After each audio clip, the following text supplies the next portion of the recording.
ನಮ್ಮ ತಾಲೂಕಿನ ಶಾಸಕರಾದ ಸುಧಾಕರ್ ರೆಡ್ಡಿಯವರ ಮಾಜಿ ಸಚಿವರ ಹೆಸರು 100ಕ್ಕೆ 100 ಆ ಒಂದು ಲಿಸ್ಟಲ್ಲಿ ಬರುತ್ತೆ ಅಂತ ನಮಗೆ ಒಂದು ವಿಶ್ವಾಸವಿತ್ತು.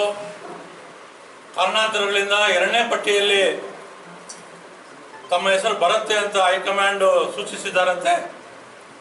ಅದರಿಂದ ನಾವು ಇವತ್ತು ಇಲ್ಲಿ ನಮ್ಮ ತಾಲೂಕಿನ ಎಲ್ಲ ಕಾಂಗ್ರೆಸ್ ಪಕ್ಷದ ಕಾರ್ಯಕರ್ತರು, ಮುಖಂಡರು ನಾವೆಲ್ಲ ಸೇರಿ 2ನೇ ಪಟ್ಟಿಯಲ್ಲಿ ನಮ್ಮ ಮಾಜಿ ಸಚಿವರ ಸುಧಾಕರ್ ರೆಡ್ಡಿ ಅವರಿಗೆ ಸಚಿವ ಸ್ಥಾನವನ್ನು ನೀಡಬೇಕು ಅಂತ ನಾವು ಒತ್ತಾಯ ಮಾಡಲು ಇವತ್ತು ಈ ಒಂದು ಸಭೆಯನ್ನು ಏರ್ಪಾಡು ಮಾಡಿದ್ದೇವೆ. ರಾಜ್ಯದ ಜನತೆಗೆ ಗೊತ್ತಿದೆ, ಮುಖಂಡರಿಗೂ ಗೊತ್ತಿದೆ, ಕಾರ್ಯಕರ್ತರಿಗೂ ಗೊತ್ತಿದೆ, ಹೈಕಮಾಂಡ್ಗೂ ಗೊತ್ತಿದೆ. ಇವತ್ತು ರಾಜ್ಯ ಮಟ್ಟದಲ್ಲಿ ನಮ್ಮ ಸಚಿವರು ಏನು ಅವತ್ತು ಉನ್ನತ ಶಿಕ್ಷಣ ಒಂದು ಹುದ್ದೆಯನ್ನು ಒಂದು ಪೋರ್ಟ್ಫೋಲಿಯೋನ ಕೊಟ್ಟರು, ಅದನ್ನು ಬಹಳ ಇಡೀ ರಾಜ್ಯದಲ್ಲಿ ಆ ಒಂದು ಉನ್ನತ ಶಿಕ್ಷಣ ಕ್ಷೇತ್ರದಲ್ಲಿ ಇವತ್ತು ಒಂದು ಒಳ್ಳೆಯ ವಿದ್ಯಾಭ್ಯಾಸವನ್ನು ಕೊಡಿಸಿದ್ದಾರೆ. ಅದೇ ರೀತಿ ಆ ಉನ್ನತ ಕ್ಷೇತ್ರದಲ್ಲಿ ಬೇರೆ ಬೇರೆ ರೀತಿಯಾದಂಥ ಒಂದು ಹೊಸ ಬೆಳವಣಿಗೆಗಳು ಆ ಒಂದು ಉನ್ನತ ಶಿಕ್ಷಣ ಕ್ಷೇತ್ರದಲ್ಲಾಗಿದೆ. ಅದೇ ರೀತಿ ಉನ್ನತ ಶಿಕ್ಷಣ ಕ್ಷೇತ್ರದಲ್ಲಿ ನಮ್ಮ ಸುಧಾಕರ್ ರೆಡ್ಡಿ ಅವರು ಇಡೀ ರಾಷ್ಟ್ರ ಮಟ್ಟದಲ್ಲಿ ಕ್ರಾಂತಿಯನ್ನು ಉಂಟು ಮಾಡಿದ್ದಾರೆ. ಅಂತ ಒಂದು ಹೊಸ ಯೋಜನೆಗಳನ್ನು ತಂದು ಈ ರಾಷ್ಟ್ರಕ್ಕೆ ಮಾದರಿಯಾಗಿ ಇವತ್ತು ಶಿಕ್ಷಣ ಕ್ಷೇತ್ರವನ್ನು ಮುಂದುವರಿಸಿಕೊಂಡು ಹೋಗಿರ್ತಕ್ಕಂಥ ವಿಚಾರ ಇಡೀ ರಾಜ್ಯದ ಜನತೆಗೆ ಗೊತ್ತಿರ್ತಕ್ಕಂಥ ವಿಚಾರ. ಇವತ್ತು ಶಿಕ್ಷಣ ಕ್ಷೇತ್ರದಲ್ಲಿ ಹೆಮ್ಮೆ ಪಡುವಂಥ ಒಂದು ಅನೇಕ ಬದಲಾವಣೆಗಳನ್ನು, ಅನೇಕ ಹೊಸ ಆ ಒಂದು ಶಿಕ್ಷಣ ಕ್ಷೇತ್ರದಲ್ಲಿ ಮಾದರಿಯಾಗಿ ಇವತ್ತು ಶಿಕ್ಷಣ ಕ್ಷೇತ್ರವನ್ನು ನಡೆಸ್ಕೊಂಡು ಬರ್ತಾ ಇರ್ತಕ್ಕಂಥ ಕೀರ್ತಿ ಅವರು ಸಲ್ಲಬೇಕು. ಅನೇಕ ಸಲ ಡಿ ಕೆ ಶಿವಕುಮಾರ್ ಅವರು ಹೇಳಿದ್ದಾರೆ ಯಾವುದೋ ಒಂದು ಕಾರ್ಯಕ್ರಮದಲ್ಲಿ, ನಾನು ಸುಧಾಕರ್ ರೆಡ್ಡಿ ಅವರಿಗೆ ಮೊದಲು ಬೇರೆ ಪೋರ್ಟ್ಫೋಲಿಯೋ ಕೊಟ್ಟಿದ್ದೆ, ಆದರೆ ಆವತ್ತು ಸುಧಾಕರ್ ರೆಡ್ಡಿ ಅವರಿಗೆ ನಾನು ಅದನ್ನು ಬದಲಾವಣೆ ಮಾಡಿ ಉನ್ನತ ಶಿಕ್ಷಣ ಸಚಿವರ ಸ್ಥಾನವನ್ನು ಕೊಟ್ಟೆ. ಈ ಒಂದು ಸ್ಥಾನ ಸಿದ್ದರಾಮಯ್ಯನವ್ರಿಗೂ ಗೊತ್ತಿರಲಿಲ್ಲ. ಆಮೇಲೆ ನಾನು ಹೇಳಿದೆ ಈ ಥರ ಸುಧಾಕರ್ ಅವ್ರಿಗೆ ಪೋರ್ಟ್ಫೋಲಿಯೋ ಚೇಂಜ್ ಮಾಡಿದ್ದೀನಿ. ಆದರೆ ಇವತ್ತು ಪೋರ್ಟ್ಫೋಲಿಯೋ ಚೇಂಜ್ ಮಾಡಿರೋದು ನನಗೆ ತುಂಬ ಸಂತೋಷ ತಂದಿದೆ, ಹೆಮ್ಮೆ ಆಗ್ತಾ ಇದೆ. ಕಾರಣ ಅವರು ಈ ಒಂದು ಪೋರ್ಟ್ಫೋಲಿಯೋ ಬಹಳ ಚೆನ್ನಾಗಿ ನಿರ್ವಹಿಸ್ತಾ ಇದ್ದಾರೆ, ಬಹಳ ಚೆನ್ನಾಗಿದೆ. ನನಗೆ ಇವತ್ತು ಸಮಾಧಾನ ಆಯಿತು. ಇವರು ಈ ಒಂದು ಶಿಕ್ಷಣ ಕ್ಷೇತ್ರದಲ್ಲಿ ಒಳ್ಳೆ ಕ್ರಾಂತಿ ಮತ್ತು ಒಳ್ಳೆ ಬದಲಾವಣೆ ಮತ್ತು ಫ್ಯಾಷನನ್ನು ತರ್ತಾ ಇದ್ದಾರೆ ಅಂತಕ್ಕಂಥ ಒಂದು ಶಬಾಷ್ಗಿರಿಯನ್ನು ಡಿ ಕೆ ಶಿವಕುಮಾರ್ ಒಂದು ಕಾರ್ಯಕ್ರಮದಲ್ಲಿ ಹೇಳ್ತಾರೆ.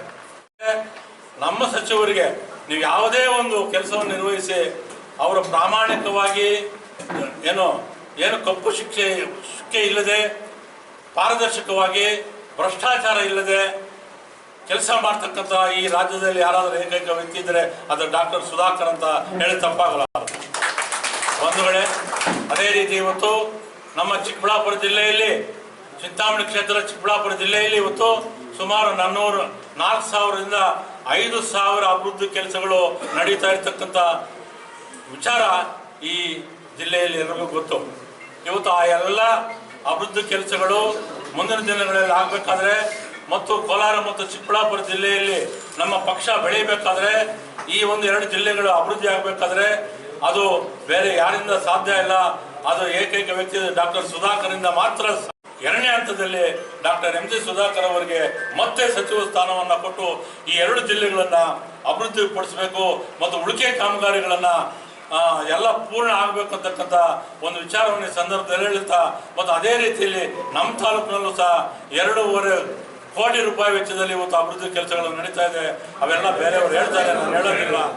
ಅದರಿಂದ 2028ರ ಚುನಾವಣೆಯಲ್ಲಿ ಕಾಂಗ್ರೆಸ್ ಪಕ್ಷ ಅಧಿಕಾರಕ್ಕೆ ಬರಬೇಕು, ಎಲ್ಲ 11 ಸ್ಥಾನಗಳನ್ನು ಗೆಲ್ಲಬೇಕಾದ್ರೆ ನಮ್ಮ ಸುಧಾಕರ್ ಅವರಿಗೆ ತಾವು ಸಚಿವ ಸ್ಥಾನವನ್ನು ನೀಡಬೇಕಂತ ನಾನು ನಮ್ಮ ರಾಜ್ಯದ ಮುಖಂಡರಾದ ಡಿ ಕೆ ಶಿವಕುಮಾರ್, ಮುಖ್ಯಮಂತ್ರಿಗಳಾದಂಥ ಡಿ ಕೆ ಶಿವಕುಮಾರ್ ಹತ್ರ, ಸಿದ್ದರಾಮಯ್ಯನವ್ರ ಹತ್ರ, ರಾಹುಲ್ ಗಾಂಧಿ ಅವ್ರ ಹತ್ರ, ಸೋನಿಯಾ ಗಾಂಧಿ ಅವ್ರ ಹತ್ರ ಮತ್ತು ಖರ್ಗೆ ಅವ್ರ ಹತ್ರ, ನಮ್ಮ ಎಲ್ಲ ತಾಲೂಕಿನ ಕಾರ್ಯಕರ್ತರ ಮುಖಂಡರ ಪರವಾಗಿ, ಜಿಲ್ಲೆಯ ಜನತೆ ಪರವಾಗಿ ನಾನು ನಮ್ಮ ರಾಜ್ಯ ಮಟ್ಟದ ನಮ್ಮ ನಾಯಕರಿಗೆ ನಾನು ನಿಮ್ಮೆಲ್ಲರ ಪರವಾಗಿ ನಾನು ಅವರಿಗೆ ಮತ್ತೆ ಸಚಿವ ಸ್ಥಾನ 2ನೇ ಪಟ್ಟಿಯಲ್ಲಿ ಸಚಿವ ಸ್ಥಾನ ನೀಡಬೇಕಂತ ನಾನು ನಿಮ್ಮೆಲ್ಲರ ಪರವಾಗಿ ನಾನು ಮನವಿಯನ್ನು ಮಾಡ್ತಾ ಇದ್ದೀನಿ. ಜೈ ಹಿಂದ್, ಜೈ ಕರ್ನಾಟಕ.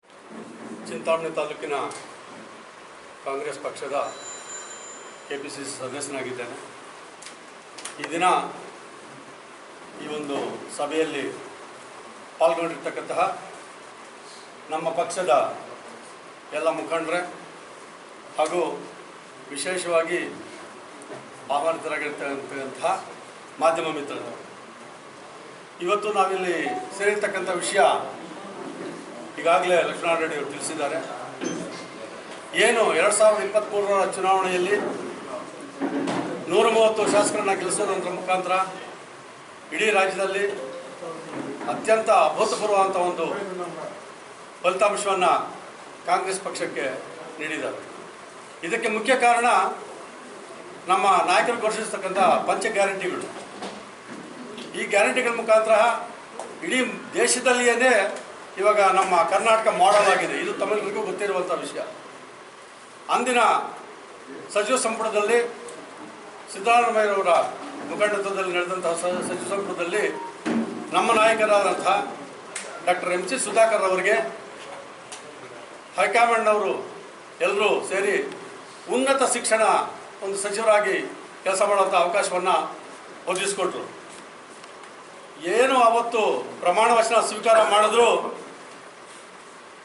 ನಿನ್ನೆ ಮೊನ್ನೆ ಸಚಿವ ಸ್ಥಾನ ಬಿಡೋವರೆಗೂ ಅವರು ಪ್ರತಿದಿನ 18ರಿಂದ 20 ಗಂಟೆಗಳ ಕಾಲ ಸತತವಾಗಿ ಅವರ ಒಂದು ಸೇವೆ ಶ್ರಮ ಎಲ್ಲವನ್ನು ಸಹ ಉನ್ನತ ಶಿಕ್ಷಣಕ್ಕಾಗಿ ಹಾಗೂ ಜಿಲ್ಲೆಯ ಅಭಿವೃದ್ಧಿಗಾಗಿ ಹಾಗೂ ರಾಷ್ಟ್ರದ ಅಭಿವೃದ್ಧಿಗಾಗಿ ಅವರು ಶ್ರಮಿಸಿರುವಂಥ ವಿಷಯ ತಮಗೆಲ್ಲರಿಗೂ ಗೊತ್ತೇ ಇದೆ.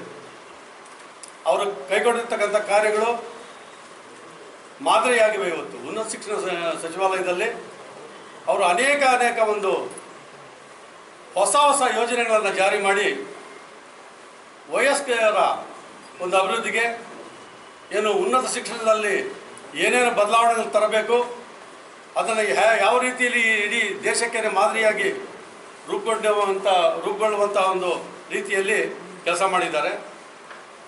ನಂತರ ನಮ್ಮ ಜಿಲ್ಲೆಯಾದ್ಯಂತ ಸಹ ಇಡೀ ಜಿಲ್ಲೆಯಲ್ಲಿ ಯಾವುದೇ ಭೇದ ಭಾವ ಇಲ್ಲದೆ ಎಲ್ಲ ಜಿಲ್ಲೆಗಳಿಗೂ ಸಮಾನಾಂತರವಾಗಿ ಅಭಿವೃದ್ಧಿ ಕೆಲಸಗಳನ್ನು ಕೈಗೊಂಡು ಮಾದರಿಯಾಗಿರ್ತಾರೆ. ಇಂತಹ ಒಂದು ಅಹರ್ನಿಶವಾಗಿ ದುಡಿದಿರ್ತಕ್ಕಂಥ ನಮ್ಮ ನಾಯಕರಂಥ ಸುಧಾಕರ್ ಅವರಿಗೆ ಈ ಒಂದು ಮಾನ್ಯ DKC ಶಿವಕುಮಾರ್ ಅವರ ಮಂತ್ರಿಮಂಡಲದಲ್ಲಿ ಮೊದಲನೇ ಪಟ್ಟಿಯಲ್ಲೇ ನಮ್ಮ ನಾಯಕರ ಒಂದು ಹೆಸರು ಬರುತ್ತೆ ಒಂದು ಆಶಾಭಾವನೆ ಇತ್ತು. ಕಾರಣಾಂತರಗಳಿಂದ ಆ ಒಂದು ಪಟ್ಟಿಯಲ್ಲಿ ನಮ್ಮ ನಾಯಕರ ಹೆಸರು ಇಲ್ಲದೆ ಇರುವುದು ನಮಗೆ ಒಂದು ಖೇದ ಇದೆ. ಈಗ ನಮ್ಮೆಲ್ಲರ ಪರವಾಗಿ ನಾವು ಇಡೀ ಚಿಂತಾಮಣಿ ತಾಲೂಕಿನ ಎಲ್ಲ ಕಾಂಗ್ರೆಸ್ ಮುಖಂಡರ ಪರವಾಗಿ ನಾವು ಕಾಂಗ್ರೆಸ್ನ ಹೈಕಮಾಂಡ್ನವ್ರ ಹತ್ರ ಮತ್ತು ಈಗಿನ ಮುಖ್ಯಮಂತ್ರಿಗಳಾದಂಥ DK ಶಿವಕುಮಾರ್ ಅವ್ರ ಹತ್ರ ಎಲ್ಲರ ಹತ್ರ ಮನವಿ ಮಾಡ್ಕೊಳ್ಳೋದೇನಪ್ಪ ಅಂತಂದರೆ, ಇಂತಹ ಒಂದು ಅಭೂತಪೂರ್ವವಾದಂಥ ಒಂದು ಕೆಲಸ ಮಾಡಿ ಮಾದರಿಯಾಗಿರ್ತಕ್ಕಂಥ ನಿಷ್ಕಳಂಕ, ಪಕ್ಷಭೇದ ಇಲ್ಲ, ಕಪ್ಪು ಚುಕ್ಕೆ ಇಲ್ಲ, ಯಾವುದೇ ಹಾರ್ಗಣೆಗಳಿಲ್ಲ, ಈ ಥರ ಕೆಲಸ ಮಾಡಿಕೊಂಡು ಬಂದಿರತಕ್ಕಂಥ ನಮ್ಮ ನಾಯಕರಿಗೆ ದಯವಿಟ್ಟು ಸಚಿವ ಸ್ಥಾನ ನೀಡಲೇಬೇಕು. ವಿಶೇಷವಾಗಿ ಅದೇ ಉನ್ನತ ಶಿಕ್ಷಣ ಸಚಿವ ಸ್ಥಾನ ನೀಡಿದ್ರೆ ಏನು ಉಳಿಕೆ ಕಾಮಗಾರಿಗಳು ಏನಿದೆ ಈ 2 ವರ್ಷದಲ್ಲಿ ಅದನ್ನು ಅವರು ಪೂರ್ತಿ ಮಾಡೋಕ್ಕೆ ಒಂದು ಅನುಕೂಲ ಆಗುತ್ತೆ ಅಂತ ಹೇಳ್ಬಿಟ್ಟು ತಮ್ಮ ಮಾಧ್ಯಮದ ಮುಖಾಂತರ ಮನವಿ ಮಾಡ್ಕೊಳ್ತಾ ನಾನು ಮಾತನ್ನು ಮುಗಿಸ್ತೇನೆ. ಅಂದರೆ ನಮ್ಮ ನಾಯಕರು MC ಸುಧಾಕರ್ ಅವರು ಸುಮಾರು 3 ವರ್ಷಗಳಿಂದ ಕರ್ನಾಟಕ ರಾಜ್ಯದಲ್ಲಿ ಉನ್ನತ ಶಿಕ್ಷಣ ಇಲಾಖೆಯಲ್ಲಿ ಯಾವ ಥರ ಮಾರ್ಪಾಡುಗಳು ತಂದಿದ್ದಾರೆ ತಮ್ಮೆಲ್ಲರಿಗೂ ಗೊತ್ತಿದೆ. ಅದು ಈ ರಾಜ್ಯದ ಮುಖಂಡರಿಗೂ ಗೊತ್ತು ಮತ್ತು ನಮ್ಮ ಜಿಲ್ಲೆಯ ಅಧಿಕಾರಿಗಳನ್ನ ಮತ್ತು ನಮ್ಮ ಮುಖಂಡರುಗಳನ್ನ ಯಾವ ಥರ ಜಿಲ್ಲೆಯಿಂದ ಉಸ್ತುವಾರಿ ತಗೊಂಡು ಜವಾಬ್ದಾರಿಯಾಗಿ ನಡೆಸ್ಕೊಂಡು ಹೋಗಿದ್ದಾರೆ ಅನ್ನೋದಕ್ಕೆ ಅವರನ್ನು ಮಾಡಿರ್ತಕ್ಕಂಥ ಕೆಲಸಗಳು ಮತ್ತು 23ರ ಚುನಾವಣೆಯಲ್ಲಿ ಅವರು ಕೊಟ್ಟಂಥ ಜವಾಬ್ದಾರಿ ಏನು ನಮ್ಮ ಜಿಲ್ಲೆಯಲ್ಲಿ 4 ಸ್ಥಾನಗಳನ್ನು ಗೆಲ್ಲೋದಕ್ಕೆ ಅವಕಾಶ ಮಾಡಿಕೊಟ್ಟಂಥ ನಮ್ಮ ಸುಧಾಕರ್ ಅವರನ್ನು ಮತ್ತು ಈ ಕಡೆ ಕೋಲಾರ ಜಿಲ್ಲೆಯಲ್ಲೂ 4 ಸ್ಥಾನಗಳು ಕಾಂಗ್ರೆಸ್ ಪಾರ್ಟಿ ಬಂದಿದ್ದಕ್ಕೋಸ್ಕರವಾಗಿ ಅವ್ರಿಗೆ ಆವತ್ತಿನ ದಿನ ರಾಜ್ಯದ ಮುಖಂಡರಾಗ್ಬೋದು, ರಾಷ್ಟ್ರದ ಮುಖಂಡರಾಗ್ಬೋದು, ಅವರು ಒಳ್ಳೆಯ ಸ್ಥಾನವನ್ನು ಕೊಟ್ಟಿದ್ದಾರೆ. ಇವತ್ತು ಅವರು 3 ವರ್ಷಗಳ ಕಾಲ ಅವರು ಕೆಲಸ ಮಾಡಿರೋದು ನೋಡಿ ನಮ್ಮ CLP ನಾಯಕರು ಅಂದರೆ ಇವತ್ತು ನಮಗೆ ಸಿದ್ದರಾಮಯ್ಯನವರಾಗ್ಬೋದು, DK ಶಿವಕುಮಾರ್ ಆಗ್ಬೋದು, ಅವರೆಲ್ಲರೂ ಅವ್ರು ಕೊಡ್ತಾರೆ ಅಂತ ನಂಬಿಕೆ ನಮ್ಗೆ ತುಂಬ ಇತ್ತು. ಯಾಕೆಂದರೆ ಅವರು ಆ ಥರ ಕೆಲಸವನ್ನು ಮಾಡಿ ಏನು ಇಷ್ಟೊತ್ತು ನಮ್ಮ ಮುಖಂಡರಿದ್ದಂಗೆ 24 ಗಂಟೆಯಲ್ಲಿ 20 ಗಂಟೆ ಕೆಲಸ ಮಾಡಿದ್ದಾರೆ. KDP ಸಭೆಗಳಿರ್ಬೋದು, ತಾಲೂಕಲ್ಲಿರ್ತಕ್ಕಂಥ ಯಾವುದೇ ಒಂದು ಕಾರ್ಯಕ್ರಮ ಆದರೂ ಯಾವ ಥರ ಜವಾಬ್ದಾರಿ ಕೆಲಸ ಮಾಡಿದ್ದಾರೆ ಅಂತ ನಮ್ಮ ತಾಲೂಕಿನ ಮುಖಂಡರಿಗೂ ಗೊತ್ತು, ರಾಜ್ಯದ ಮುಖಂಡರಿಗೂ ಗೊತ್ತಿದೆ. ಅದು ಎಲ್ಲ ಸಚಿವರು ಇವರು ಮಾಡಿದಷ್ಟು ಜವಾಬ್ದಾರಿಯಾಗಿ ಕೆಲಸ ಯಾರೂ ಮಾಡಲಿಲ್ಲ ಅಂತ ಸರ್ಕಾರದ ಎಲ್ಲ ನಮ್ಮ ಹಿರಿಯ ನಾಯಕರು ಗೊತ್ತಿತ್ತು. ಆದರೂ ಕಾರಣಾಂತರಗಳು ಇದೇ ಲಿಸ್ಟಲ್ಲಿ ಬರುತ್ತೆ ಅಂದ್ಕೊಂಡಿದ್ವಿ, ಆದರೂ ಬರಲಿಲ್ಲ. ಈಗ 2ನೇ ಪಟ್ಟಿಯಲ್ಲಿ ಆದರೂ ಅವ್ರು ಬರಲೇಬೇಕು ಅಂತ ಇಡೀ ನಮ್ಮ ತಾಲೂಕು, ನಮ್ಮ ಜಿಲ್ಲೆಯ ಮುಖಂಡರುಗಳಿಂದ ನಾವು ಒತ್ತಾಯನ ಪೂರ್ತಿ ಮಾಡ್ತೀವಿ ಅಂತ ನಮಸ್ಕಾರ. ಸದಸ್ಯರು, ಇವತ್ತು ನಮ್ಮ ಕಾಂಗ್ರೆಸ್ ಪಕ್ಷದ ಮುಖಂಡರು, ಕಾರ್ಯಕರ್ತರು ಮತ್ತು ಮಾಧ್ಯಮ ಮಿತ್ರರಿಗೆ ನಮಸ್ಕಾರಗಳನ್ನು ಹೇಳ್ತಾ, ನಮಗೆಲ್ಲ ಗೊತ್ತಿದೆ 23ನೇ ಇಸ್ವಿಯ ಎಲೆಕ್ಷನ್ನಲ್ಲಿ ನಮ್ಮ ಡಾಕ್ಟರ್ MC ಸುಧಾಕರ್ ಈ ಜಿಲ್ಲೆಯಲ್ಲಿ ಕಾಂಗ್ರೆಸ್ ಪಕ್ಷವನ್ನು ಬಲಪಡಿಸಲು ಏನೇನು ಕಷ್ಟಗಳು ಬಿದ್ದರು, ಪಾರ್ಟಿ ಭಾರತ್ ಜೋಡೋ ಯಾತ್ರಾನಿಂದ ತಗೊಂಡು ಪಾರ್ಟಿ ಏನು ಸೂಚಿಸಿತ್ತು ಅವ್ರಿಗೆ, ಪ್ರತಿಯೊಂದು ಕಾರ್ಯದಲ್ಲಿ ಅತಿ ಹೆಚ್ಚಿನ ಜನ ಕರ್ಕೊಂಡು ಹೋಗೋದಾಗಲಿ, ಜಿಲ್ಲೆಯಲ್ಲಿ ಯಾವ್ಯಾವ ಪಾರ್ಟಿ ಫಂಕ್ಷನ್ಸ್ ಅಥವಾ ಬೇರೆ ಜಿಲ್ಲೆಯಲ್ಲಿ ಆದರೂ ಸಹ ಇವರು ಕೋಆಪ್ರೇಷನ್ ಕೊಟ್ಟು ಒಳ್ಳೆ ಪಾರ್ಟಿಗೆ ಬಿಲ್ಡಪ್ ಮಾಡಿದ್ದಾರೆ. ಮತ್ತು ಅಫಿಷಿಯಲ್ ವರ್ಕ್ನಲ್ಲಿ ತಗೊಂಡ್ರೆ ಉನ್ನತ ಶಿಕ್ಷಣ ಇಲಾಖೆಯಲ್ಲಿ ಒಂದು ಕ್ರಾಂತಿಕಾರಿ ಕೆಲಸ ಮಾಡಿ ನಾಟ್ ಓನ್ಲಿ ಇನ್ ಇಂಡಿಯಾ, ಫಾರಿನರ್ಸ್ಗೆಲ್ಲ ಕರ್ಕೊಂಡು ಬಂದು ಆ ಇಲಾಖೆಗೆ ಯಾವ ಥರ ಉನ್ನತ ದರ್ಜೆಗೆ ಏರಿಸಬೇಕು ಅಂತ ಎಲ್ಲ ಪ್ಲ್ಯಾನಿಂಗ್ ಮಾಡಿ ಅವರೆಲ್ಲ ಮಾಡಿದ್ದಾರೆ. ನಮ್ಮ ಸಿದ್ದರಾಮಯ್ಯ ಸಾಹೇಬರು ಅವ್ರ ಸೀಟ್ ಬಿಡೋಕ್ಕೆ ಮುಂಚೆ 2 ದಿವಸ ಮುಂಚೆ ಯಾವ ಥರ ಅವರು ನಡವಳಿಕೆ ನೋಡಿ ನಮಗೆ ಕಣ್ಣಲ್ಲಿ ನೀರು ಬಂತು. ಪಾರ್ಟಿ ಹೈಕಮಾಂಡ್ ಏನು ಹೇಳಿದ್ದಾರೆ ಅದಕ್ಕೆ ಅವ್ರಿಗೆ ಪಾಲನೆ ಮಾಡಿ ಸೀಟ್ ಬಿಟ್ಕೊಟ್ರು. ಅವರಿಗೆ ಕೃತಜ್ಞತೆಗಳು ಹೇಳ್ತಾ, ನಮ್ಮ DK ಶಿವಕುಮಾರ್ ಸಾಹೇಬರು ಅವರು ಹೊಸ ಮುಖ್ಯಮಂತ್ರಿ ಆಗಿದ್ದಾರೆ. ಅವರು ಸಹ ಒಂದು ಒಳ್ಳೆಯ ಆರ್ಗನೈಸರು, ಪಾರ್ಟಿಗೆ ಗೌರ್ಮೆಂಟ್ಗೆ ಮುಂದೆ ಒರೆಸ್ಕೊಂಡು ಹೋಗ್ತಾರೆ ಅಂತ ನಂಬಿಕೆ ಇದೆ. ಅದೇ ಥರ ಇಬ್ಬರೂ ಒಂದು ಪಬ್ಲಿಕ್ ಮೀಟಿಂಗ್ಸಲ್ಲಿ ಚಿಂತಾಮಣಿಯಲ್ಲಿ ಸಿದ್ದರಾಮಯ್ಯ ಸಾಹೇಬರು ಹೇಳಿದರು, ಒಂದು ಸಜನ ಮಂತ್ರಿ ಸುಧಾಕರ್ ಅಂತ. ಇನ್ನೊಂದು ಕಡೆ ನಮ್ಮ DK ಶಿವಕುಮಾರ್ ಸಾಹೇಬರು ಸುಧಾಕರ್ಗೆ ಮಂತ್ರಿ ಕೊಟ್ಟಿದ್ದಕ್ಕೆ ಸಾರ್ಥಕ ಆಯಿತು, ಒಳ್ಳೆ ಕೆಲಸ ಮಾಡ್ತಾ ಇದ್ದಾರೆ ಅಂತ ಸರ್ಟಿಫಿಕೇಟ್ ಕೂಡ ಕೊಟ್ಟರು. ಅದರಿಂದ ನಮಗೆ ನಂಬಿಕೆ ಇದೆ, ನಮ್ಮ ಡಾಕ್ಟರ್ MC ಸುಧಾಕರ್ ಅವರಿಗೆ ಮುಂದಿನ ಬರೋ ಕಂತಿನಲ್ಲಿ ಒಳ್ಳೆಯ ಸ್ಥಾನಮಾನ ಕೊಡ್ತಾರೆ, ಒಂದು ಮಂತ್ರಿ ಮಾಡ್ತಾರೆ ಅಂತ ನಂಬಿಕೆ ಇದೆ. ನಮ್ಮ ಕಾಂಗ್ರೆಸ್ ಪಾರ್ಟಿಯ ಮುಖಂಡರು ಮತ್ತು ಚಿಂತಾಮಣಿ ಮತ್ತು ಜಿಲ್ಲೆಯ ಮುಖಂಡರ ಪರವಾಗಿ ನಾನು ತಮ್ಮಲ್ಲಿ ಮನವಿ ಮಾಡ್ತೀನಿ ಸರ್. ಹೈಕಮಾಂಡ್ ಮತ್ತು CLP ಲೀಡರ್, ಮಾಜಿ ಮುಖ್ಯಮಂತ್ರಿ ಇಬ್ಬರಿಗೆ ನಾನು ಮನವಿ ಮಾಡ್ತೀನಿ, ತಾವು ದಯಮಾಡಿ ನಮ್ಮ ಡಾಕ್ಟರ್ MC ಸುಧಾಕರ್ಗೆ ಒಂದು ಮಂತ್ರಿ ಪದವಿ ಕೊಡಬೇಕು ಅಂತ ಕೋರ್ತಾ ನನ್ನ ಮಾತುಗಳನ್ನು ಮುಕ್ತ ಮಾಡ್ತೀನಿ. ಜೈ. ನಾವು ಇಲ್ಲಿ ಸೇರಿರ್ತಕ್ಕಂಥದ್ದು ಎಲ್ಲರಿಗೂ ಗೊತ್ತಿರತಕ್ಕಂಥ ವಿಷಯ ಏನಂದರೆ, ನಮ್ಮ ಉನ್ನತ ಶಿಕ್ಷಣದಲ್ಲಿ ಭಾರಿ ಕ್ರಾಂತಿಯನ್ನು ತಂದಿರತಕ್ಕಂಥ ನಮ್ಮ ಸುಧಾಕರ್ ಅವರು, ನಾವು ಹೇಳ್ಬಾರ್ದು, ಆಫೀಸಲ್ಲಿ ಬಿಟ್ಟು ಆ ಎಜುಕೇಷನ್ ಕೆಲಸ ಬಿಟ್ಟು ಎಲ್ಲರೂ ಬೇರೆ ಕೆಲಸಗಳು, ಸ್ವಂತ ಕೆಲಸಗಳು ಎಲ್ಲ ಹೋಗ್ತಿದ್ರು. ನನಗೆ ಹೇಳಿದ್ರು, ನಾನು ಎಲ್ಲೂ ಹೋಗಲ್ಲಪ್ಪ, ನಾನು ಆಫೀಸಲ್ಲಿ ಏನೋ ಕೆಲಸ, ಆ ಎಜುಕೇಷನ್ ಹೈಯರ್ ಎಜುಕೇಷನ್ ಆಫೀಸ್ಗಳಲ್ಲಿ ಕೆಲಸ ಇದ್ದರೆ ಮಾತ್ರ, ಆಫೀಸ್ ಮೀಟಿಂಗ್ ಇದ್ದರೆ ಮಾತ್ರ ಹೋಗ್ತೀನಿ, ಇಲ್ಲ ಅಂತಂದರೆ ನನ್ನ ಕೆಲಸ ಹೈಯರ್ ಎಜುಕೇಷನ್ ಆಫೀಸಲ್ಲಿ ಕೂತ್ಕೊಂಡು ನನ್ನ ಕೆಲಸ ಏನು ಆಲೋಚನೆ ಮಾಡಬೇಕು, ಎಜುಕೇಷನ್ ಬಗ್ಗೆ ಯಾವ್ಯಾವ ರೀತಿ ನೀವು ಎಜುಕೇಷನ್ ಆದ ತಕ್ಷಣ ಅವನಿಗೆ ಕೆಲಸ ಹೆಂಗೆ, ಅವನು ಕೆಲಸಕ್ಕೆ ಹೆಂಗೆ ಹೋಗ್ಬೇಕು, ಆ ಮಗು ಹೆಂಗೆ ಓದಿ ಯಾವ ಥರ ಕಂಪ್ನಿಗಳಲ್ಲಿ ಕೆಲಸ ಸಿಗಬೇಕು ಅಂತದ್ದು ಬಹಳ ಕೂಲಂಕುಷವಾಗಿ ಯೋಚನೆ ಮಾಡಿ ಇವ್ರ ಹತ್ರ, ಸಿದ್ದರಾಮಯ್ಯರ ಹತ್ರ ಡಿಸ್ಕಸ್ ಮಾಡಿ ಇವೆಲ್ಲ ಎಜುಕೇಷನಲ್ಲಿ ಡೆವಲಪ್ಮೆಂಟ್ ಮಾಡ್ಕೊಂಡು ಬಂದಿದ್ದಾರೆ. ಅದು ಒಂದು ವಿಷಯ. ಆದರೆ ಇನ್ನೊಂದೇನಂತಂದರೆ, ಇಲ್ಲಿ ಈ ಡೆವಲಪ್ಮೆಂಟ್ ವಿಷಯದ ಬಗ್ಗೆ ಸಾವಿರಾರು ಕೋಟಿ ತಂದು ಇಂಪ್ರೂವ್ಮೆಂಟ್ ಮಾಡ್ತಾ ಇರುವಾಗ ಆಪೋಸಿಟ್ ಅವರು ಅದನ್ನೆಲ್ಲ ಲೆಕ್ಕಕ್ಕೆ ತಗೊಳ್ದೆ ಸುಮ್ಮನೆ ಬಾಯಿಗೆ ಏನು ಇಲ್ಲ ಮಾತಾಡಕ್ಕಂತ ಹೇಳ್ಬಿಟ್ಟು ಮಾತಾಡ್ತಾ ಇರೋರಿಗೆ ಬಾಯಿ ಮುಚ್ಚಿಸಿ ಅವ್ರ ಬಗ್ಗೆ ಏನೂ ಮಾತಾಡದೆ ಎಲ್ಲರನ್ನ, ಕಾಂಗ್ರೆಸ್ ಪಕ್ಷದವರನ್ನ ಚೆನ್ನಾಗಿ ನಡೆಸ್ಕೊಂಡು ಹೋಗಿರ್ತಕ್ಕಂಥ ನಮ್ಮ ಸುಧಾಕರ್ ಅವ್ರಿಗೆ ಈ ಫಸ್ಟ್ ಕಂತಲ್ಲೇ ಕೊಡುವಂಥದ್ದು ನಮಗೆ ಎಲ್ಲರಿಗೂ ಆಸೆ ಇತ್ತು. ಈಗ ಅದರಲ್ಲಿ ತಪ್ಪಿ ಈಗ 2ನೇ ಕಂತಲ್ಲಿ ಏನೋ ಕೊಡುವಂಥ ಆಸೆ ನಮಗಿದೆ. ಅದೆಲ್ಲ ನಮ್ಮ ಸಿದ್ದರಾಮಯ್ಯ ಅವರು ಆಗ್ಬೋದು, ನಮ್ಮ DK ಶಿವಕುಮಾರ್ ಆಗಿರ್ಬೋದು, ರಾಹುಲ್ ಗಾಂಧಿ ಮತ್ತು ಎಲ್ಲ ನಮ್ಮ ನಾಯಕರು, ಖರ್ಗೆ ಸಾಹೇಬರು, ಎಲ್ಲ ನಾಯಕರು ನಮಗೆ ಇವೆಲ್ಲ ಉನ್ನತ ದರ್ಜೆಯಲ್ಲಿ ಏನೋ ಅವರು ಬೇರೆ ಕೆಲಸಗಳು ಬಿಟ್ಟು ಅವ್ರು ಕೊಟ್ಟಿರ್ತಕ್ಕಂಥ ಪೋರ್ಟ್ಫೋಲಿಯೋ ನಡೆಸ್ಕೊಂಡು ಚೆನ್ನಾಗಿ ಅದರಲ್ಲಿ ಗೌರವನ ಎಲ್ಲ ನಮ್ಮ ರಾಷ್ಟ್ರಕ್ಕೆ ಗೌರವ ತಂದಿರೋರಿಗೆ ಮತ್ತೆ ಸಚಿವ ಸ್ಥಾನ ಕೊಡಬೇಕು ಅಂತ ನಮ್ಮೆಲ್ಲ ಕಾಂಗ್ರೆಸ್ ಪಕ್ಷದ ಮುಖಂಡರ ಮುಖಾಂತರ ಅವರನ್ನ ನಾವು ಕೇಳ್ಕೊಳ್ತೇವೆ ಅಂತ ಈ ಸಂದರ್ಭದಲ್ಲಿ ಹೇಳಲಿಕ್ಕೆ ಇಚ್ಛೆ ಪಡ್ತೀವಿ. ತಾಲೂಕು ಪಂಚಾಯತಿ ಉಪಾಧ್ಯಕ್ಷರು, ಈ ಪತ್ರಿಕಾಗೋಷ್ಠಿಗೆ ಆಗಮಿಸಿರ್ತಕ್ಕಂಥ ಎಲ್ಲ ಚಿಂತಾಮಣಿ ವಿಧಾನಸಭಾ ಕ್ಷೇತ್ರದ ಎಲ್ಲ ಮುಖಂಡರುಗಳೇ ಹಾಗೂ ವಿವಿಧ ಘಟಕಗಳ ಎಲ್ಲ ಪದಾಧಿಕಾರಿಗಳೇ, ಅಧ್ಯಕ್ಷರುಗಳೇ, ಎಲ್ಲ ನಿಮ್ಮ ಎಲ್ಲರ ಸಮಕ್ಷಮದಲ್ಲಿ ಮಾಧ್ಯಮ ಮಿತ್ರರ ಮುಖಾಂತರ ನಾವು ಏನು ಇವತ್ತು AICC ಇದೆ, ನಮ್ಮ ಅಧಿನಾಯಕಿಯಾಗಿರ್ತಕ್ಕಂಥ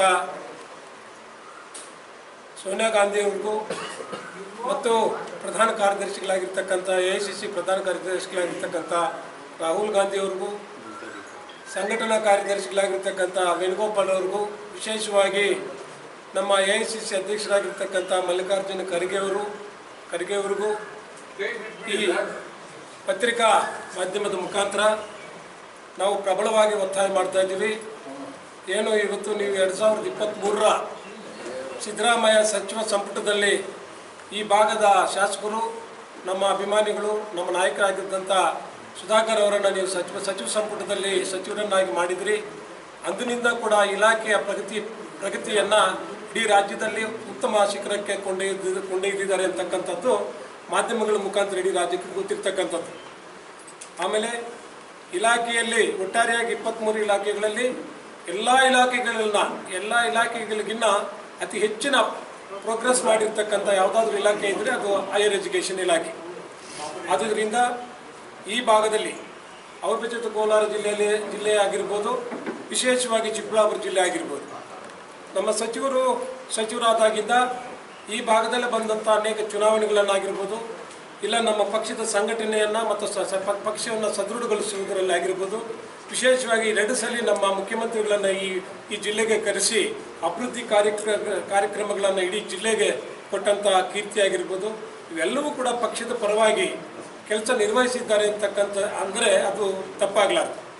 ಆದುದರಿಂದ ಏನು ಇವತ್ತು ನಮ್ಮ AICCನವರು ಮುಖ್ಯಮಂತ್ರಿಗಳನ್ನಾಗಿ DK ಶಿವಕುಮಾರ್ ಅವರನ್ನ, ಉಪಮುಖ್ಯಮಂತ್ರಿಗಳನ್ನಾಗಿ ಡಾಕ್ಟರ್ G ಪರಮೇಶ್ವರ್ ಅವರನ್ನು ಈ ಸಂಪುಟದಲ್ಲಿ ಮಾಡಿ ಸಚಿವ ಸಂಪುಟನ ರಚನೆ ಮಾಡಿದರು. ಇದರಲ್ಲಿ ಭಾಳ ನಿರೀಕ್ಷೆ ಇತ್ತು ನಮಗೆ, ಈ ಭಾಗದ ಜನಕ್ಕೆ, ಮುಖಂಡರುಗಳಿಗೆ, ಪದಾಧಿಕಾರಿಗೆ ಎಲ್ರಿಗೂ ಕೂಡ ಭಾಳ ನಿರೀಕ್ಷೆ ಇತ್ತು. ಪ್ರಥಮ 1ನೇ ಫೇಸಲ್ಲೇ ಕೂಡ ನಮ್ಮ ಸಚಿವರು ಇವತ್ತು ನಮ್ಮ ಶಾಸಕರು ಸಚಿವರಾಗಿ ಪ್ರಮಾಣ ವಚನ ಸ್ವೀಕರಿಸ್ತಾರೆ ಅಂತಕ್ಕಂಥ ಹಂಬಲದಲ್ಲಿದ್ದೀವಿ. ಅದೇನೋ ಕಾರಣ ಗೊತ್ತಿಲ್ಲ, ಯಾವುದೇ ಒಂದು ತೊಂದರೆ ಏನು ಗೊತ್ತಿಲ್ಲ, ಆದರೆ